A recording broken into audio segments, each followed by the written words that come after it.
Thank you, Madam Toastmaster, fellow Toastmasters. I want to ask a question. Who likes puppies? This has nothing to do with puppies. That was just the audience participation portion of the speech. Something about books, and that was absolutely fatuous opening. I was recently looking at a book that belonged to my aunt, and the book is now 125 years old. And I was thinking it's really wonderful that something that old can still be used. I think when someone teaches us to read, they imbue us with a power that we will call on throughout our lives. In my case, it was Sister Margarita in the first grade. Sister Margarita, I don't know if it's true, she may have also contributed to my love of drinking later in life.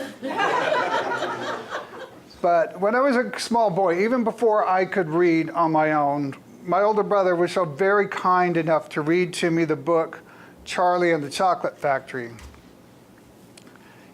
If there is some bigger subtext to this book, since I was such a small child, I hope I may be forgiven if I completely missed it, but to me this was a story of some very bad children who received their comeuppance, and of a very good little boy who received a magnificent reward for his goodness.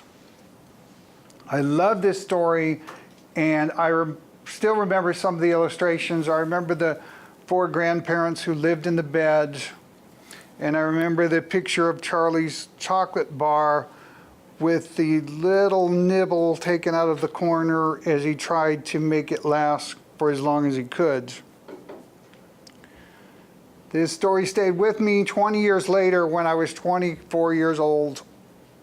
On Christmas Day, I found at my brother's house a copy of Charlie and the Great Glass Elevator, the sequel to Charlie and the Chocolate Factory.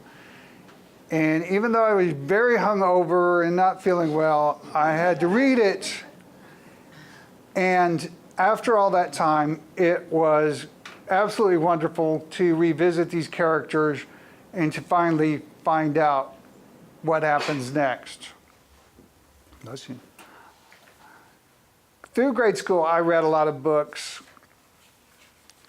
I read books that were assigned to me. I read a lot of books that I chose, a lot of good books. When I was a young teenager, somehow I became absolutely obsessed with the work of Edgar Rice Burroughs, the author of books like A Princess of Mars and Tarzan of the Apes, a lot of adventure stories. And in this pre-internet era, it took a lot of effort, but I acquired a huge collection of books by this very prolific writer.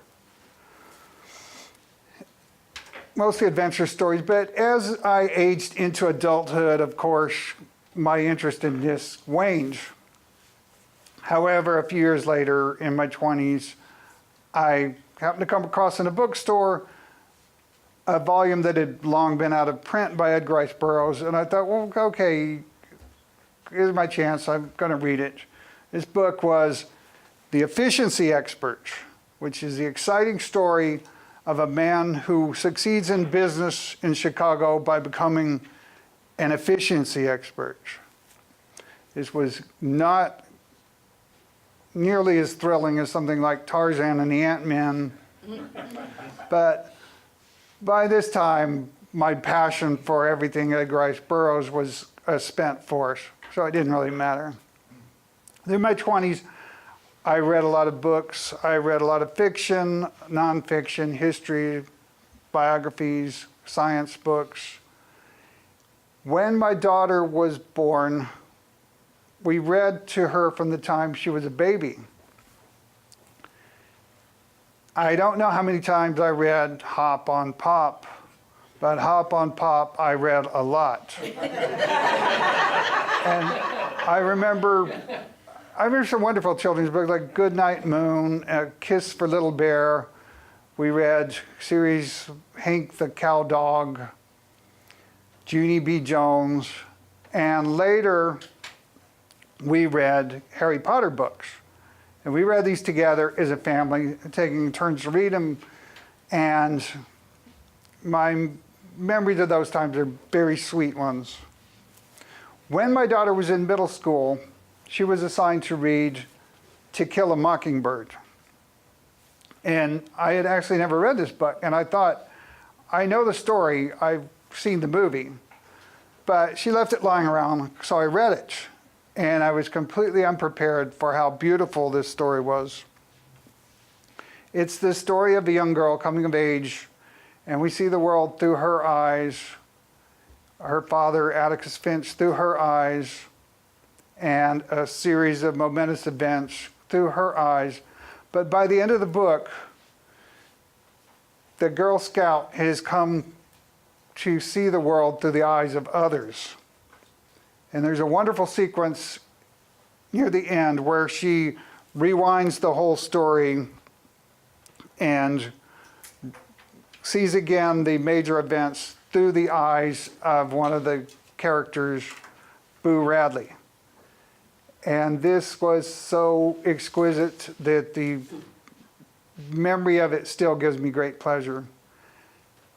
In recent years, I don't read enough books, and so I have found my New Year's resolution. I'm going to find the time again to read books.